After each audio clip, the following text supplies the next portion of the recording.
Halo guys, selamat datang di channel kami. Don't forget to subscribe ya guys. Kami membutuhkan subscribe and viewers dan like-nya. Semoga kalian bermanfaat buat kami. Jangan lupa ya guys. Please jangan lupa klik tombol subscribe guys. Karena subscribe itu gratis. Beginilah keadaan mayat setelah dikuburkan.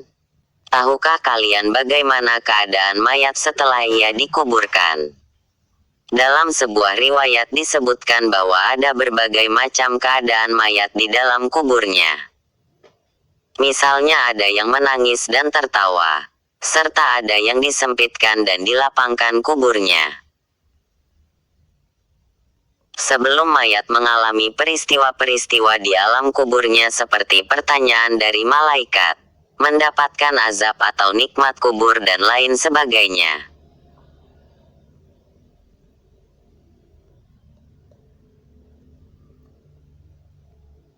Ternyata mayat sudah mengalami hal-hal gaib yang tidak mampu ditangkap oleh panca indera manusia. Misalnya pada saat jenazah dikebumikan, maka orang-orang di sekitarnya tidak bisa mengetahui apa yang dialami oleh saudaranya yang telah makan tersebut. Sebagaimana Rasulullah SAW bersabda, apabila jenazah telah dibawa oleh orang-orang di atas pundak-pundak mereka, menuju kubur, seandainya pada masa hidupnya ia adalah orang yang solih, ia akan mengatakan, segerakanlah aku. Segerakanlah aku. Namun jika ia dahulu orang yang tidak solih, ia akan mengatakan, celaka. Hendak kemana kalian membawa jenazah ini? Seluruh makhluk mendengar suara tersebut kecuali manusia. Andai kata seseorang mendengarnya, pasti dia akan pingsan.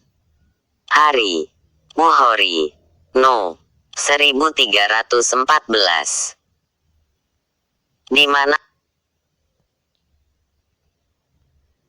mana pada saat itu posisi mayat sangat dekat dengan orang-orang yang masih hidup, yaitu dipikul di atas pundak-pundak pembawa jenazah.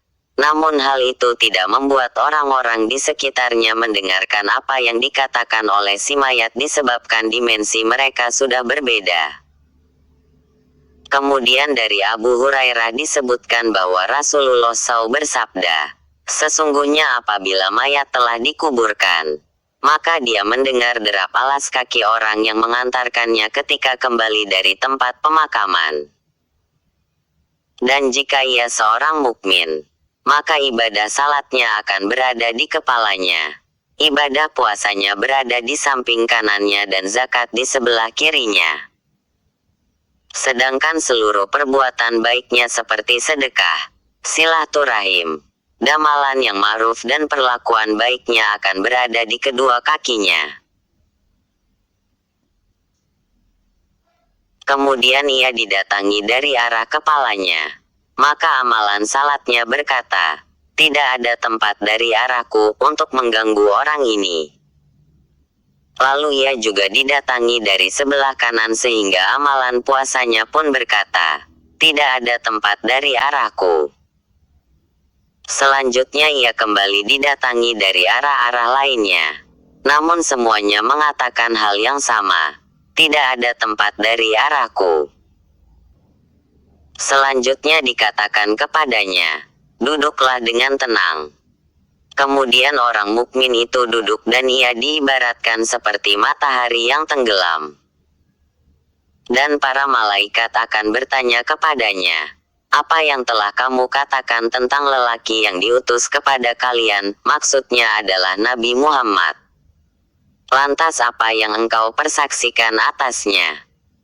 Maka orang mukmin itu menjawab, berilah aku kesempatan untuk mengerjakan salat terlebih dahulu. Kemudian dikatakan kepadanya, engkau boleh mengerjakannya. Namun jawablah terlebih dahulu pertanyaan yang kami ajukan kepadamu. Apa pendapatmu tentang seorang laki-laki yang berada di tengah-tengahmu? Lantas apa komentarmu? Apa yang engkau persaksikan atasnya? Maka orang mukmin itu menjawab, lelaki itu adalah Muhammad. Aku bersaksi bahwa dia itu Rasulullah. Dan dia telah datang kepada kami dengan membawa kebenaran dari sisi Allah SWT. Kemudian dikatakan kepada mayat itu, kamu benar, dan kamu telah hidup berdasarkan keyakinan ini, dan meninggal dunia juga dengan keyakinan ini dan akan dibangkitkan berdasarkan keyakinan ini insya Allah. Selanjutnya dibukakan untuknya salah satu dari beberapa pintu surga. Dan dikatakan kepadanya, inilah tempat tinggalmu dan segala isinya telah dipersiapkan Allah untukmu. Oleh karena itu sang mayit pun merasa lebih bahagia dan gembira. Kemudian setelah itu dibukakan untuknya salah satu dari beberapa pintu neraka. Sambil dikatakan bahwa, inilah tempat tinggalmu dengan segala isinya yang telah dipersiapkan Allah jika kamu berbuat maksiat kepadanya. Maka ia akan semakin merasa bergembira dan bahagia karena tidak termasuk golongan ahli maksiat.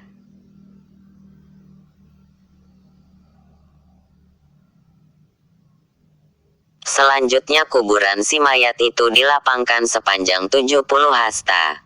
Dan diberikan lampu penerang dan jasadnya pun dikembalikan seperti semula, kemudian ruhnya diletakkan ke dalam burung yang bertengger di atas pohon dalam surga.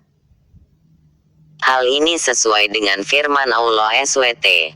Allah meneguhkan iman orang-orang yang beriman dengan al-qaulut sabit, ucapan yang teguh, dalam kehidupan di dunia dan di akhirat.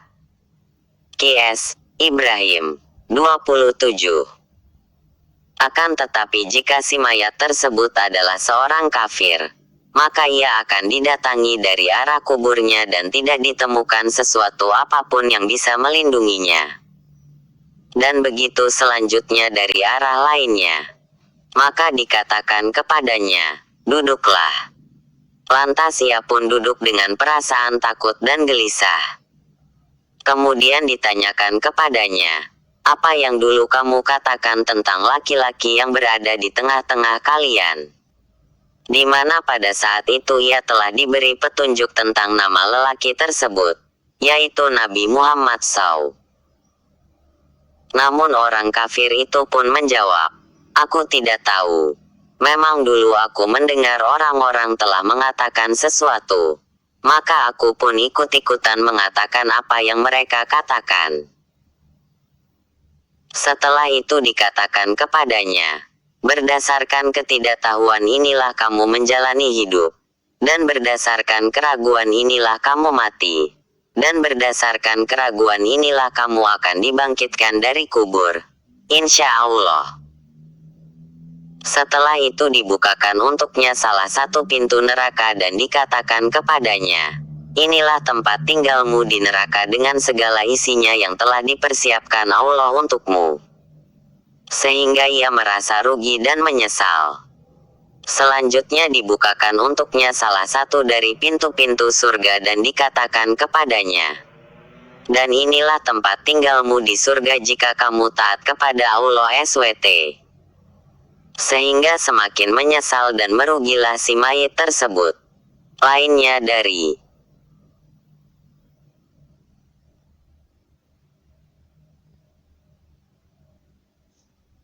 selanjutnya disempitkan kuburannya hingga tulang-tulang rusuknya saling bertindih dan menjadi ringsek. Dan itulah kehidupan sempit yang telah disebutkan Allah SWT dalam firman-Nya. Dan barang siapa berpaling dari peringatanku, maka sesungguhnya baginya kehidupan yang sempit. Qs. Taha 124. Hari Ibnu Hibban 777. Mawarid Al-Hakim 1/379. Terima kasih ya guys sudah mengunjungi channel kami dan menonton sampai akhir video. And don't forget to subscribe. Semoga video ini bermanfaat. Jangan lupa ya guys, please jangan lupa klik tombol subscribe guys. Karena subscribe itu gratis. Dan semoga yang sudah subscribe selalu mendapatkan rezeki yang berlimpah.